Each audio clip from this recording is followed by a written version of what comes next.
right, and welcome to the Next Fitness Show. My name is Alexis Craig, and you are here for episode 72. I am so grateful to have you here today. We are going to have a lot of fun. We are so lucky that today we get to have a special co-host, and our co-host today is Anna. Anna, say hey, welcome. We're so happy to have you in here. All right, so Hi. Anna, hi! Yay. I'm so glad you're here. Thank you for being here. Thank you to everybody who's here for the show live. I know we changed the live time today, mostly so that Anna could actually be here live, but totally worth it for sure. So thank you for being here.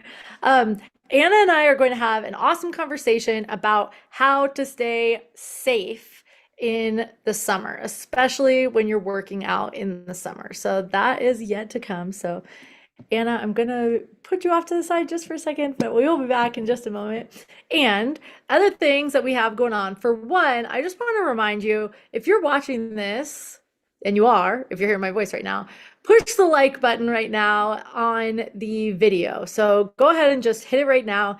That is going to really help us out on YouTube. And it also, I encourage you to comment, not only so that we get a comment on the video, but honestly also so that you get entered to win the Freebie Friday, which we have coming up.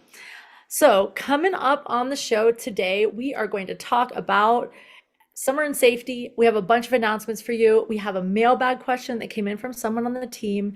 We are going to talk about a special tip at the end, and we also have a move of the week and a stretch of the week coming up for you too.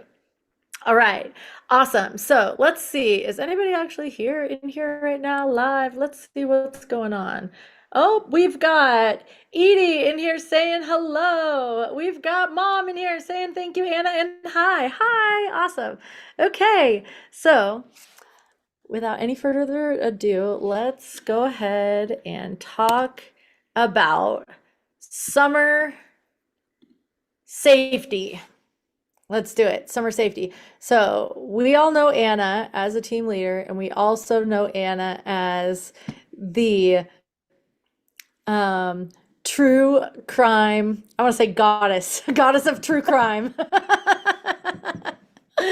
So I feel like this is a good chance for us to present what it takes to not get highlighted on the true crime show ever.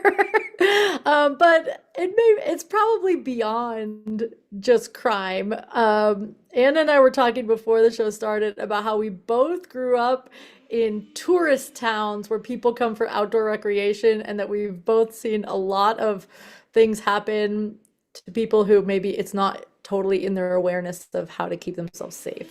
So, all right, Anna, I'm gonna kind of hand it to you. What's in your awareness around this? What do you want to make sure people hear when it comes to summer and safety and being outside? Yeah, so as you had mentioned, I grew up in a resort area. So from the time I was probably in kindergarten on, I learned some very basic life skills on how to be safe in the outdoors. And I think what I really am focusing on right now are two big activities of what people do. Going to triangulate myself in the Adirondacks. Uh-huh. So that's going to be hiking first and foremost, and then canoeing and kayaking. So I do have Nice. my little notes over here, so I'm going to look away every once in a while. So a big tip is if you're going somewhere that you're not familiar with, and especially if the hike is going to be quite a few hours, I recommend you get a map. They can be pretty dirt cheap, and it can help you tremendously. And if you don't know how to read a map, there's no judgment whatsoever. But that's when you take advantage of either asking someone for help. So if the trail system is run by a state or the federal government, someone's going to be there to help you. They can kind of help walk you through, okay, this is what you need to do. Because if you try to look it up on your phone and your phone dies or you run out of Yep. service, you're in trouble. So first and foremost, have a map, be a little bit old school. And then if it's a longer hike, again, don't rely on your phone as a flashlight. A lot of these tips, my husband was a forest ranger seasonal though. And so he saw this Mm, all the time where people had their phones using them as a flashlight. And he's like, don't do that. Your phone's going to die. And again, you're going to be out of luck. So actually bring a flashlight right. with you. Um, and then hydration. Like we talk about all the time here on the platform, but hydration is key. So I actually like to bring 2 water bottles with me, one with plain water and then one with flavored water, so that if it's later on in the Mm, day and I'm like, I really can't drink straight up water, that'll help keep the hydration going. Personally, I am not sponsored when I say this, but I'm a liquid IV lover. Uh, mm. so that mixed with some ice in my water bottle is a really great way for me to kind of get the water moving. And then also bring 2 layers with you. So the first would be a raincoat. Even if it's not being predicted in the weather forecast, having a raincoat with you just in case. And then also having another layer, like a hoodie or something, because more often than not, you're going up the mountain, let's say wearing your TNFT shirt, and you get to the top and you're Yeah. freezing because you're actually slowing down and you're like, wait, I'm really cold. That's when the hoodie would come into place. And then snacks, stuff your face. um, that's important. So gorp is something I learned. So it's good old raisins and peanuts. Yep. I do not like raisins, so I don't. I cherry pick those, but I do love M&Ms. I was So gonna say, who needs peanuts when you have M&Ms? yep, yep. I mean So raisins, I guess. yeah, Peanuts, yes. I'll take the yep. peanuts. But yeah. So just having that little bit of crunch and having a little bit of sweetness and salt, like it's a foundation I grew up on. Uh-huh. And then a protein source, an apple, that's something I always had. And then if it's a longer walk, again, I always had a sandwich. So, and then of course, like if you Right. do end up getting lost and something happens, you're not going to be running out of food. You're not going to be starving. You can give your body what it needs. So if you need to get rescued or anything, let's fingers crossed, hope not, you're not out of luck again. Um, Socks. Do not wear cotton unless it's like a little flat walking path. Please make sure you wear cotton socks, but not cotton socks, wool socks. There we go, words. Because if you're wearing Mm-hmm. cotton, you're literally asking for blisters. So 2 brands that I recommend that I use, Mm. Smart Wool and then Darn Tough. And I know Darn Tough is out of Vermont, but I'm pretty sure you can buy them online as well. So those are 2 really good brands that do specifically hiking socks. Um, and then if you're hiking in the Rockies, as many people know when they've taken classes with me, I've been transparent about saying I lived in Montana for a year. Mm-hmm. Bear spray. Bring bear spray. Mm-hmm. And then I did want to end with a silly one when it comes to hiking. And again, for anyone here who's taken any of my classes, whether it's live or on demand, please make sure you don't consume anything that'll put you under the influence.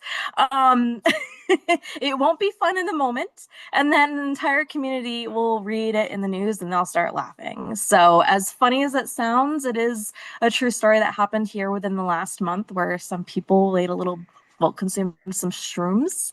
And Uh-huh. it wasn't pretty. They called into 911 saying our friend passed away. And of course, our state forest rangers went to go save them. And the friend was totally fine. They had actually called 911 themselves to say we're lost. Oh, wow. So, yeah, please don't consume anything at all in the woods like that because it's Right. not going Don't to be get fun for wasted and anyone. go hiking. It's not a good idea.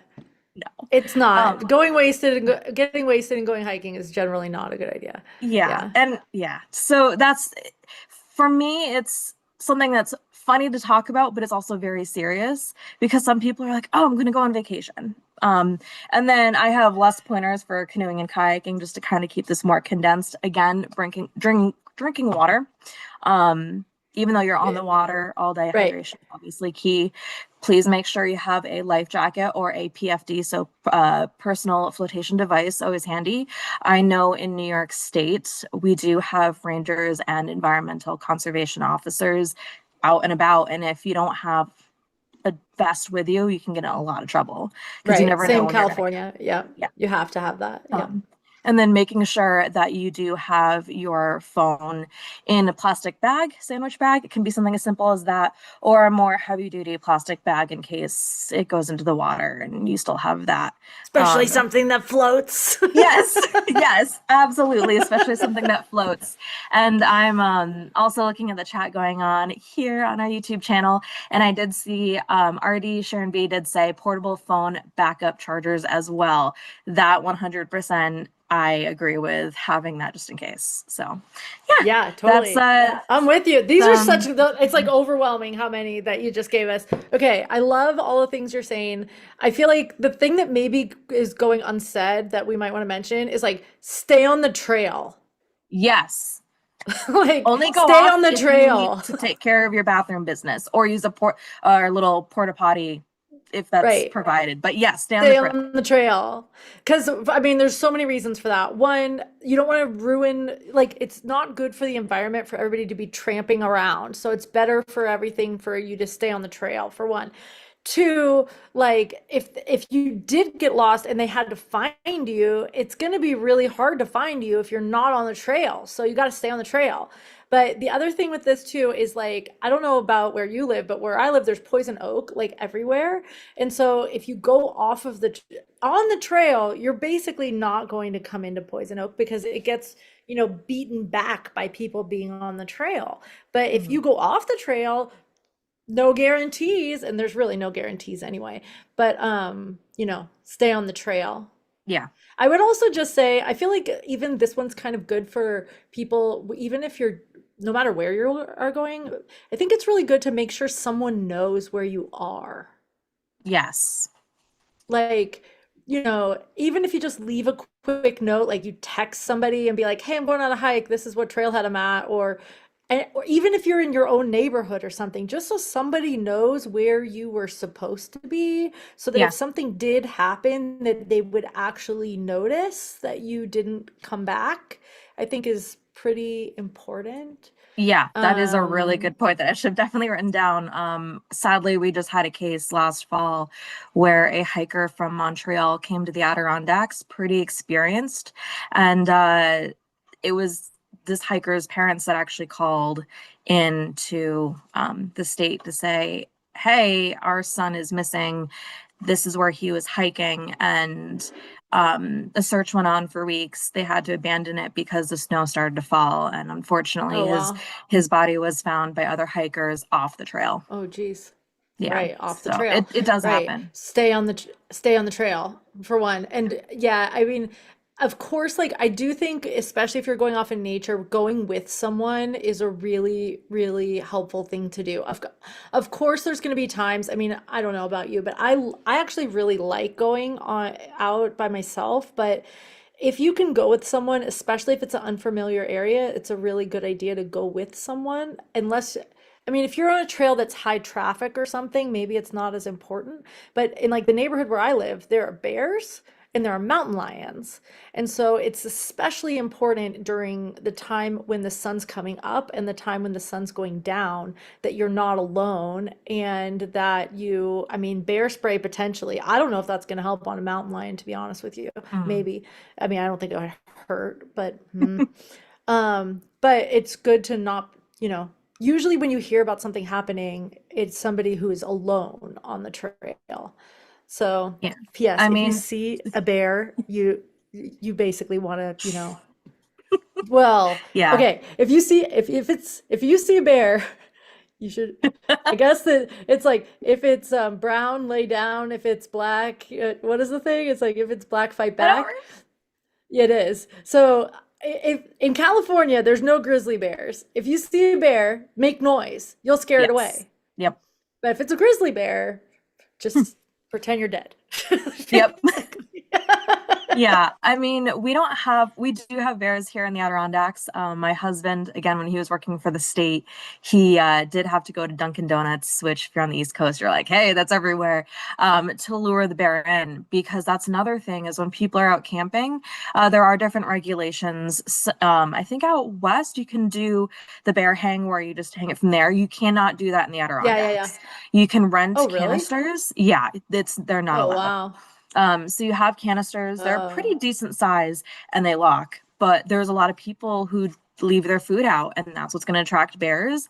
And then they're going to keep coming back because they realize that's where our food right. source is. And Yeah, unfortunately, as sad totally. as it is, if it gets really, really bad and the state has done everything possible to keep people safe, they do unfortunately have to put down an animal. And it's nothing, they don't want to do it, but that's the last measure. Yep. That's what they say in Tahoe is a fed bear is a dead bear, basically. Because if you're feeding the bear's going to learn that humans are a source of food, and then they're going to start getting more and more aggressive of coming toward humans to get food, and then that's when they end up shooting the bear. So if you want to preserve the bears and not have them be killed, the best thing you can do is make sure they can't get your food. Yeah. Yeah. Like you And think then feeding the animals is nice for the animals, but yeah, it's it's not. not. No. And then to kind of link the true crime portion of what I do, I grew up walking in the woods with dogs by myself all the time, and it was on my family's Mm-hmm. land. Um, More often than not, when I see visitors in the Adirondacks hiking around, they're listening to music. My Right. personal preference is don't do it, especially if it's on a speaker, because people are here to get away from that. Again, personal preference. But it's also safety. Like if you hear someone calling for help, or being aware if there's an animal, being aware of your surroundings in general. And I think that can also be applied to our classes for walking on TNFT. Being aware of your 100%. surroundings, first and foremost. It doesn't matter how much we're giggling, we need people to be safe. And there's obviously plenty of people who unfortunately are part of a true crime story where they have been in the woods. So again, I try not to always hike alone. If I am, I'm with both of my dogs. I don't think I've ever gone hiking by myself without an animal or someone with me, comfort level. So, Yep, I hear you. I mean, I honestly do it for sure, but mhm.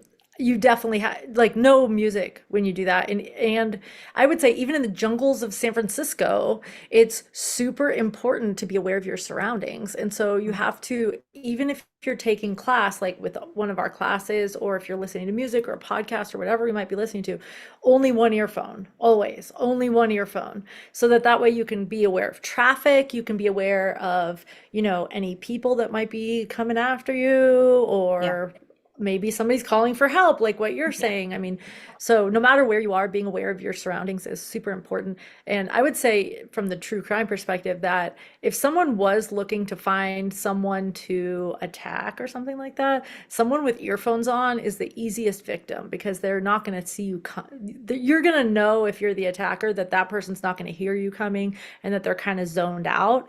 And yeah. so, in general, the people that you hear about who get attacked on the streets in San Francisco, which San Francisco is totally a thing for that, they have earphones on and or are intoxicated. Yeah. Yeah. Yeah. And it's scary. And as many people know, I listen to many podcasts. It's essentially what True Crime 40 is an interactive podcast. But there Yep. have been cases where people have been listening to a true crime podcast. They'll hear something that is like, oh, I should be on alert. And sure enough, there'll be someone lurking around the corner or stalking them. Right. So 100%, I take no offense if people are half listening at times or one earbud. Like, I don't care. Safety is first and foremost. So Yep. I figured, what a time for us to be outside. It's summer solstice. This Yeah. is prime time to be able to hopefully educate some people on something they may not have known, judgment free, and hopefully keep everyone out there safe. Love it. So thank you for this, Anna. It's been awesome. I love all that's coming in the chat. Artie Shrimby saying bring your backup charger. Yes. Bring your bear spray, bring your bug spray, all the things. If you have any more tips, please feel free to put them in the comments. We would love to see anything else that you have to presence here.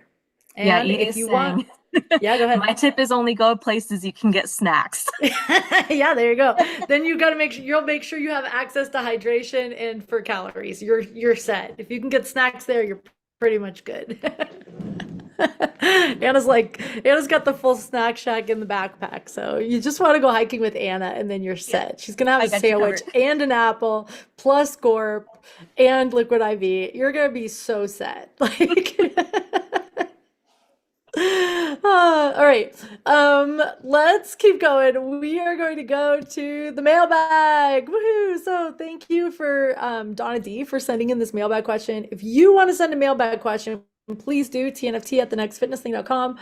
And our mailbag question today is, which exercises are best to strengthen the stomach muscles and those surrounding the thoracic spine? The doctor says I need to strengthen them, and I wondered which to add to my regimen. All right, I could go on a rampage about this. Anna, do you have any favorite core exercises? I would just love to hear what you like. So I am not a trainer. That's why team leader is in the title. But when I first got on board with TNFT, my membership included working one-on-one with some trainers. And Ritvik taught me something that I will never forget. And then maybe it'll help other people. I do not have flat abs. I have never had flat abs, and that is okay.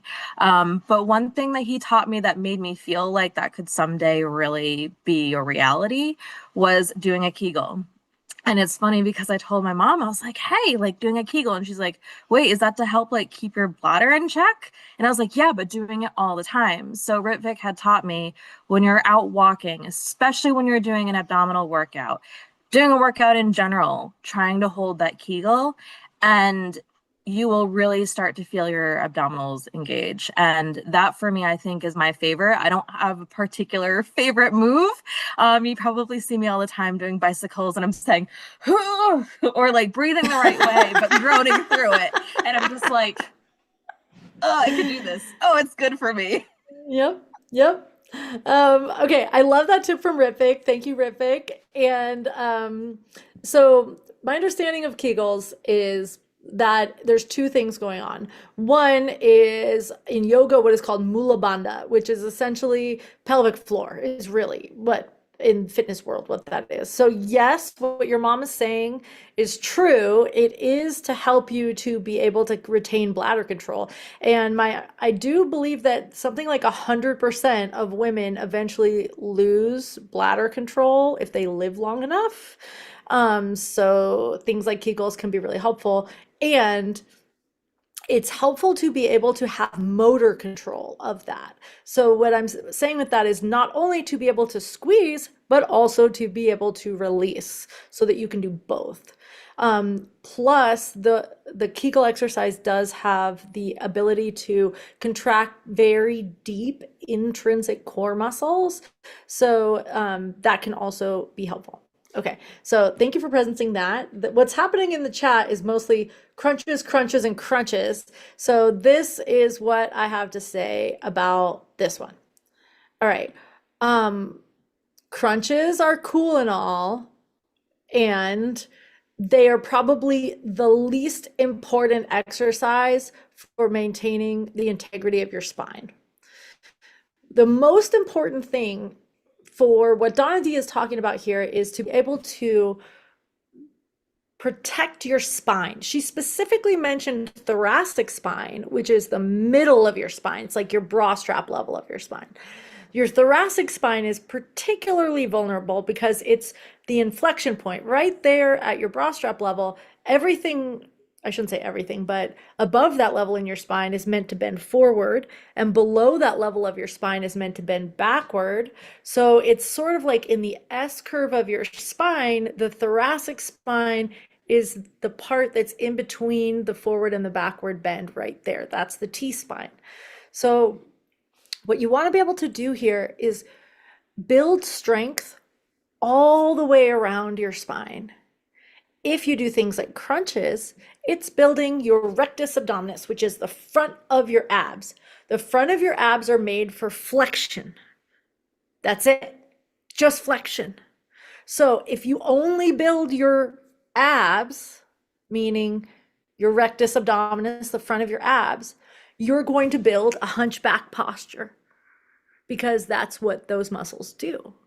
So if what you're looking for, and a lot of times, especially if your doctor is recommending that you are building support for your thoracic spine, a lot of times the reason they want you to do that is because you're already in that hunchback posture, and they're looking to help you to be able to build and maintain a neutral spine is more likely what your doctor is encouraging to happen here.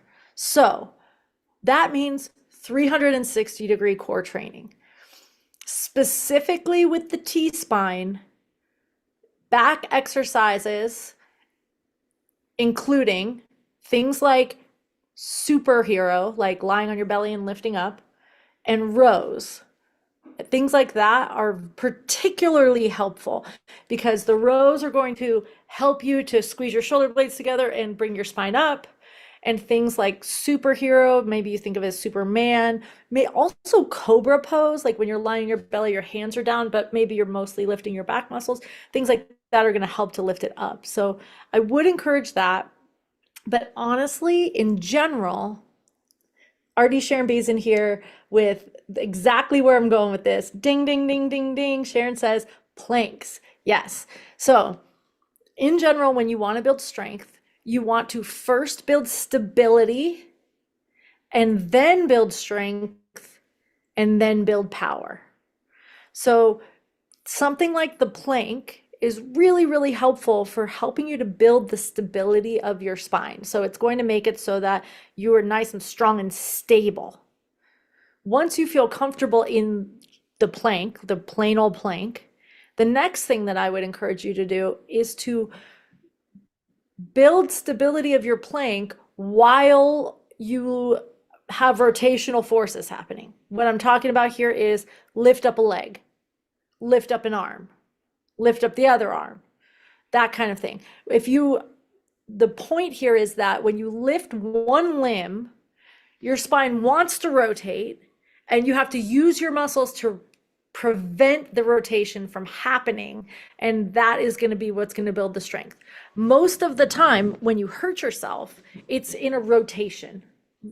Something like 75% or more of injuries in general happen during rotation. So if you can build the strength to resist rotation, then that's going to be what's going to prevent an injury and also help you with your posture at the same time. So stability first, then strength, and then you train something like power. So power would look like, golf or baseball or something where you're like punching, all that kickboxing stuff. That's all power. So before you get to kickboxing, to me, you should already have spinal stability before we ever introduce spinal power, if that makes sense. All right. Anna, what does it feel like to hear that? Is any of that surprising to you? Is that like exactly what you thought I was going to say? It makes sense 100%, but honestly, it also, I think of bar. I am a Mm, lover of bar, and a previous trainer I worked with was so focused on stability and using your abs, and it's something that I've carried with me ever since. And you have to engage your abdominals in order to do a lot of the moves.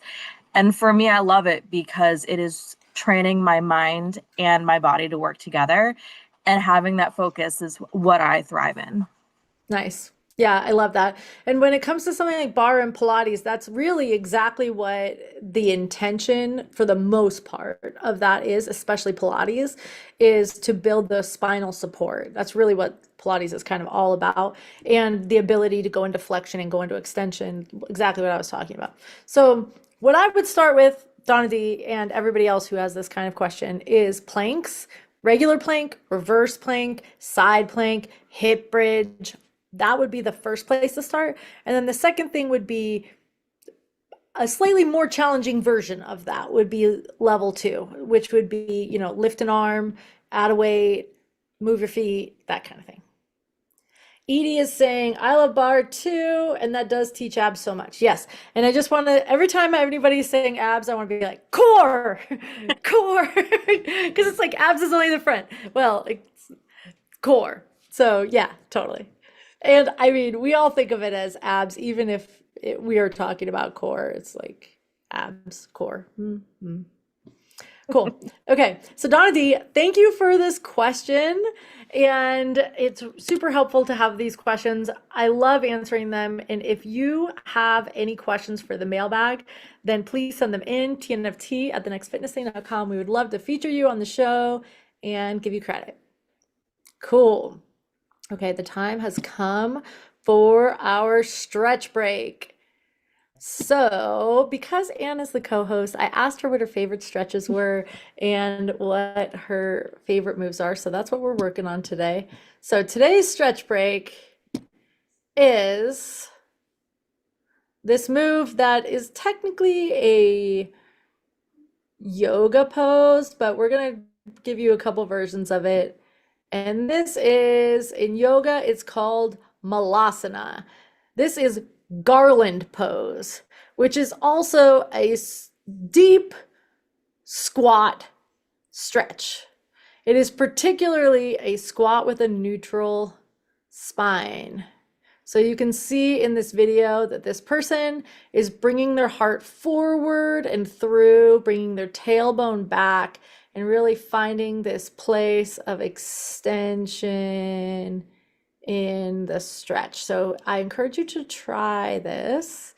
And the reason that we chose this is because Anna told me that her favorite stretch was from soccer and that she loved doing a squat stretch with elbows on knees. So this is what I was like, oh, it's got to be this one. So Anna, I would love to see the version of the stretch that you are actually talking about, whether or not it looks like this one. Yeah, so first and foremost, I didn't make that easy. I apologize. I don't even know the name of this stretch. I was actually taught this when I was in modified soccer. So I'm definitely happy to share it. Just please keep in mind, again, for those familiar with my living situation right now, this is a glimpse of the troll hole and I have dogs behind me. So here we go.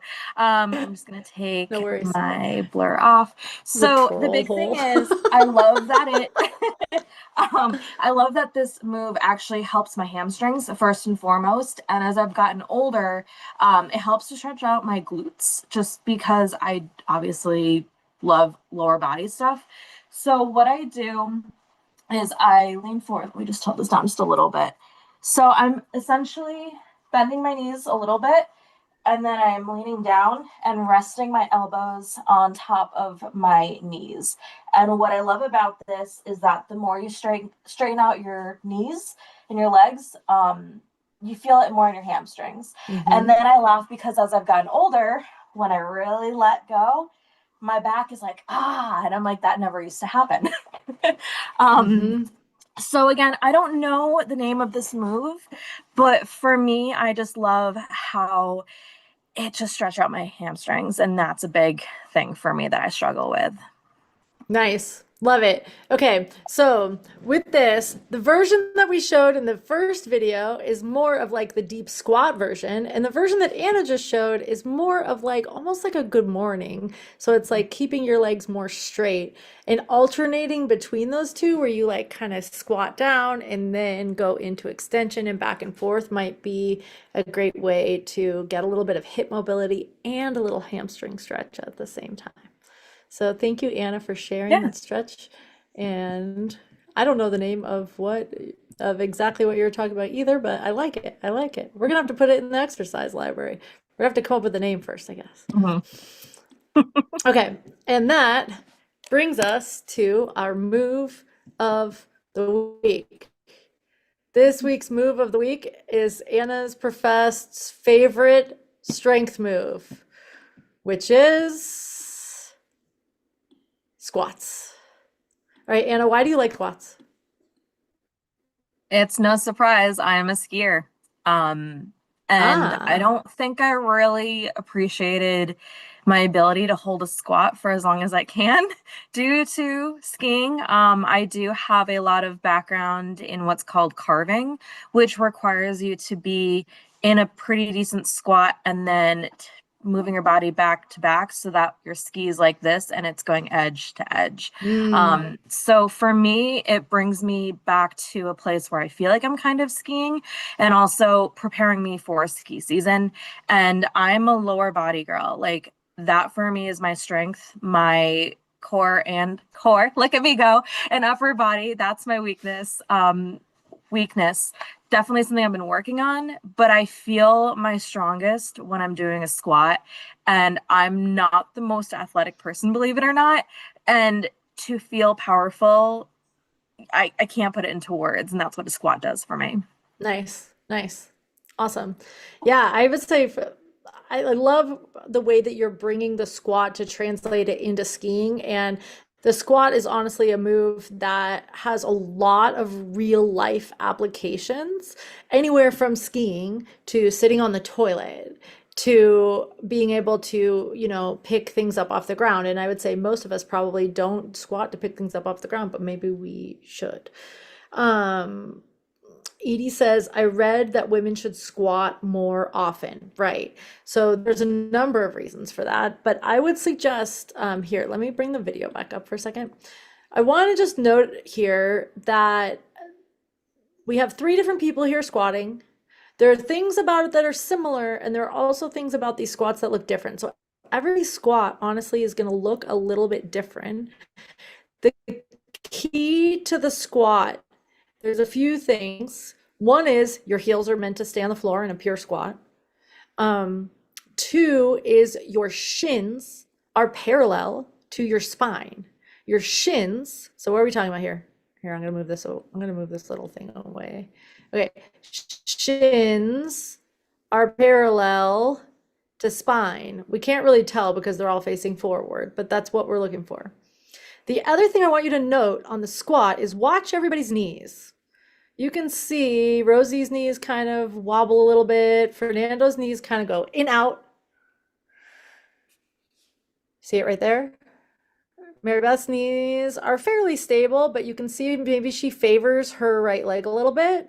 You can see her weight's more on one leg than the other. Rosie also, a little more weight in the right leg than the other. Can you see what I'm talking about? Maybe. It's subtle. It's subtle.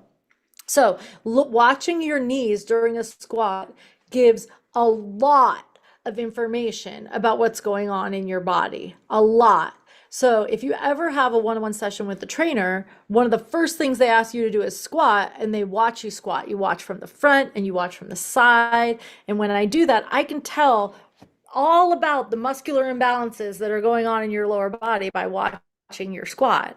So I do think that squatting in general for strength training is a great idea, and squatting as a diagnostic tool, and I'm not going to give you a diagnosis of like a joint injury or something, but just of like, what do I need to work on, is also an amazingly helpful thing to do. Now, most of the time, I'm going to tell you in your squat, let's see if we can pause this right there. Okay, can you see how Rosie's, this leg right here is kind of coming in toward the center, where this leg is kind of going out to the outside? That is going to cause a shearing force right here on the inside of Rosie's knee. And exactly the same thing happens when you ski.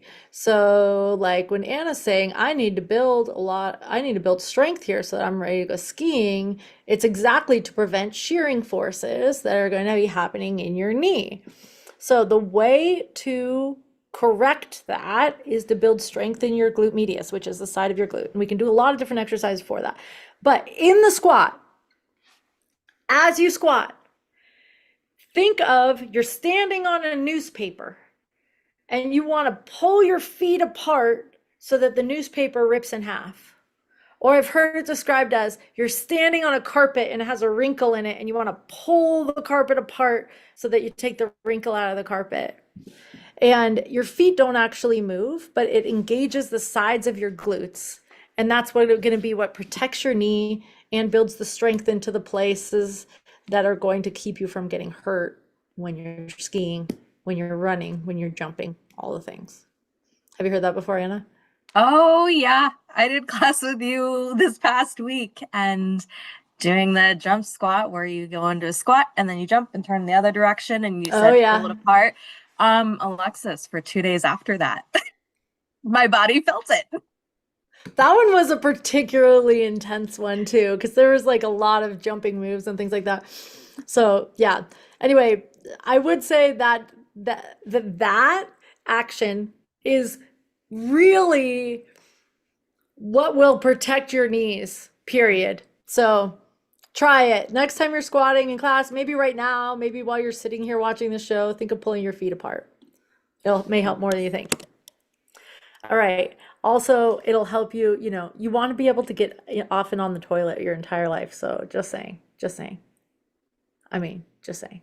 Yeah. And I mean, not to be grotesque or anything, but the position that your body is meant to go to the bathroom in is this one, not the toilet. So just like Anna's saying, if you're hiking and you need to go to the bathroom, this is your position. So don't poo on your shoe.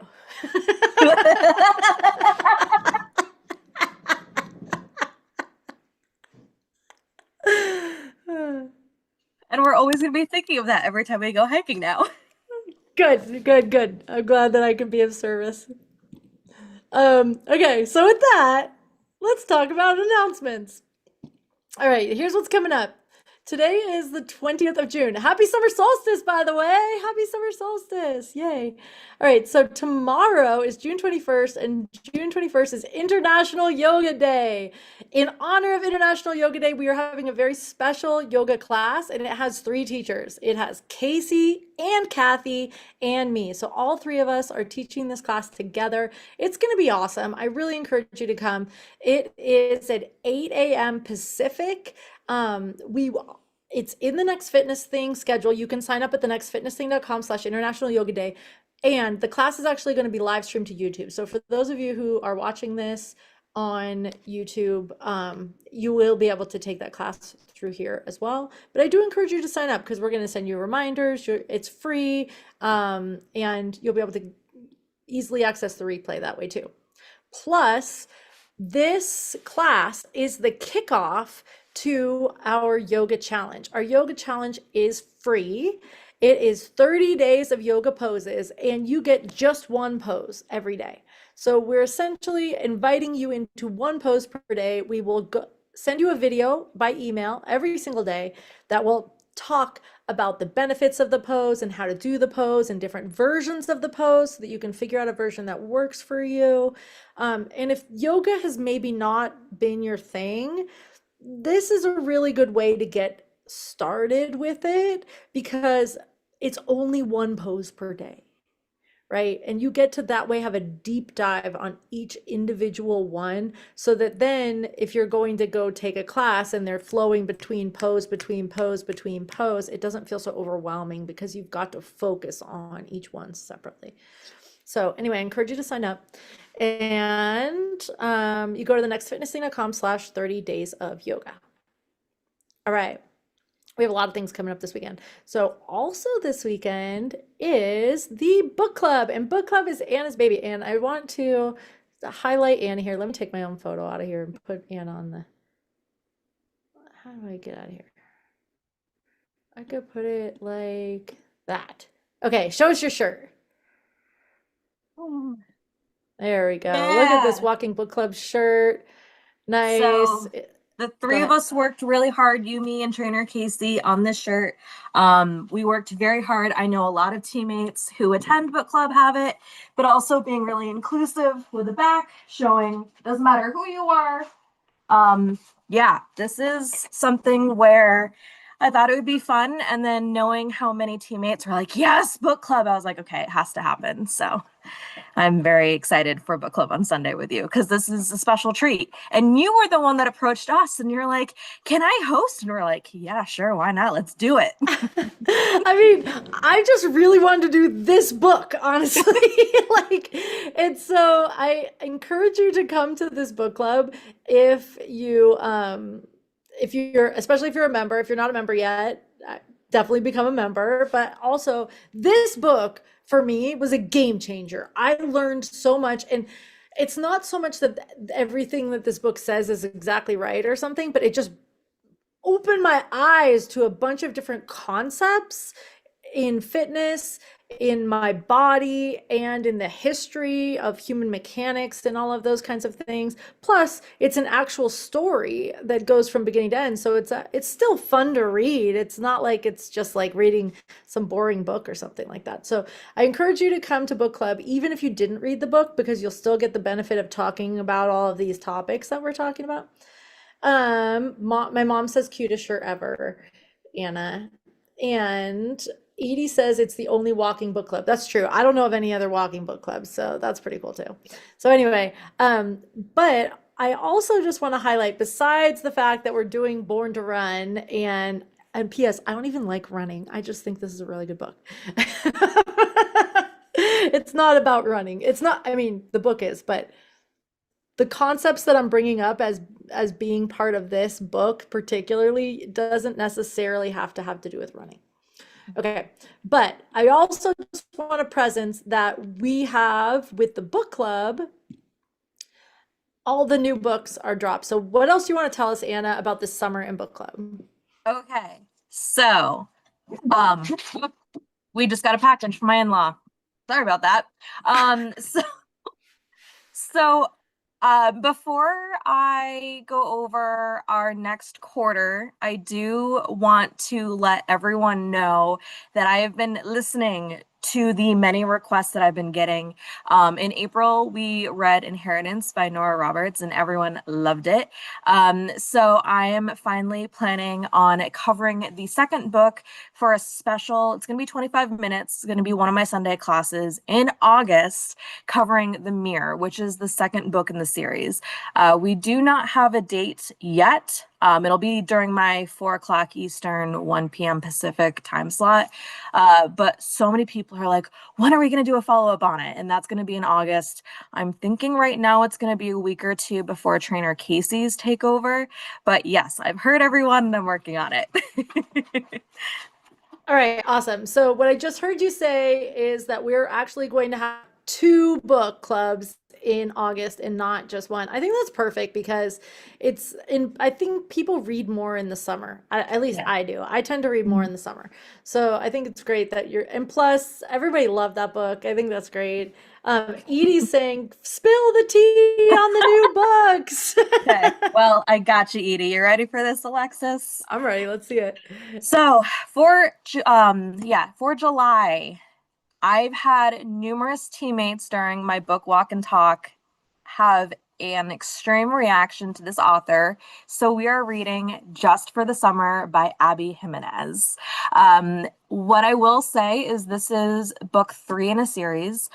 You do not have to read all 3 books if you don't want to. But what I will say after reading all 3, I recommend reading the first one. It's called Part of Your World. If you read that first and then you read Just for the Summer, I think the impact of information you learn is gonna be mind-blowing. So that is my recommendation for Oh that. wow! I So think you it's can really actually fun. you're sort of assigning 2 books for one in this one. Maybe, maybe. I feel like Um, I just got extra homework. I will not be really covering in depth Part of Your World. I want it to be a fun read, but there's key elements from that book that I think are pivotal for Just for the Summer. And when you read it, you'll know why. During the class, I'm going to be focusing on Just for the Summer. So that's that's the goal. And then when we get to August, that is trainer Casey's month, and she has chosen A Botanist's Guide to Parties and Poisons by Kate Kavari, I think you pronounce it. So it is a thriller, mystery, historical fiction. So for our historical fiction lovers, we have that. And then romance. So I've never even heard of it. Her boyfriend actually recommended it. So I was like, let's go. And then for September, we are going back to our thriller and mystery roots. The first ever book club book was The Inmate by Frida McFadden, and I'm not doing a Frida McFadden book, but this is pretty up there. A teammate had told me I had to read it last year during Book Walk and Talk. I listened to them and I think I finished it within 48 hours. It would have been 24, but I had two adults. So we are doing for September Hidden Pictures by Jason Rekulek, and that is horror, thriller, mystery, and fiction. So what I will say is I am not a Stephen King reader. I do like really fast reads, things that are pretty intense, and that is what this book is. I do recommend that you read either the physical book or an ebook and not the audiobook. Um, I don't want to give too much away, but let's just say Hidden Pictures take that very seriously. So, yeah. Oh, interesting. Okay. Noted. Noted. You mean you're gonna make me actually read? Oh, It's a wow. Okay. there's a Okay. lot of Well, pictures. There's a lot of pictures. oh, okay. I'm getting a lot of homework going on in here. Okay, so just so you know, the book club books are all up. The one extra book club in August isn't quite up, but we'll get that up ASAP. Um, the nextfitnessthing.com/book club, the links are there to find the books in all the places. So support your local bookstore is what we're encouraging you to do also. All right, cool. Thank you, Anna. Yeah. Okay, and then the other announcement is Pride Walk, not this weekend, but next. It's coming. It's on Saturday. Be there. I'm leading it. It'll be great. See you there. Wear something fabulous. And that takes us to Freebie Friday. The time has come. Let's go. Let's go. Somebody's getting something free. Here we go. Freebie Friday. There it is. We have the wheel. You want to make sound effects, Anna? You could be in charge of it, Oh right? boy. Set. Go. Let's see what we got. Christine! Christine! Congratulations, Yay! Christine! You're the winner of Freebie Friday! Yay! I love it. Congratulations. You will be hearing from us for your prize. It'll be great. And thank you for commenting. If you want to enter to win a prize for Freebie Friday, then comment on our YouTube videos. I'm not talking about the live chat. I'm talking about comment. Comment on our YouTube videos and you get entered to win. Okay. And just one more quick little bit for this class before we wrap it up. I guess this isn't a class, this is a show. For the show is National Hydration Day is June 23rd. That is Monday. So I just want to wish everyone a happy hydration day. One thing I learned is that you can preload hydration. So if you're going on an epic hike, drink a ton of water the night before and it can help you. You may have to get up in the middle of the night to go to the bathroom, but it will help you to make sure your body is super hydrated in advance so that you are less likely to get dehydrated if you do something where you know you might be in danger of that. Just saying. This is a little bit of a hint. This is RD Sharon B's idea, and we are planning to do a hydration challenge. It is coming. It's not going to be for a few weeks, but I'm just letting you know that is coming, and RD Sharon B has something really awesome in store. So just, put a little pin in that for now, but hydration day is on Monday. Okay, and that brings us to the end of the show. So, Anna, thank you. It has been such a joy to have you here. You are so fun to have as the co-host. Thank you for picking all of the moves. Thank you for all of the spirit that you bring to this. It's really, really fun. And we love having you as a team leader and all the things you bring, the true crime walk and the book club and the book walk and talk and all of your giggles and all of everything. You're the best. We love you. Try. Yeah, we love you. All right. So with that, everyone, thank you for being here, who's here in the chat. And we will see you next week. Yes, next week on the show, our guest host is Casey. So be ready, be here. It'll be great. All right.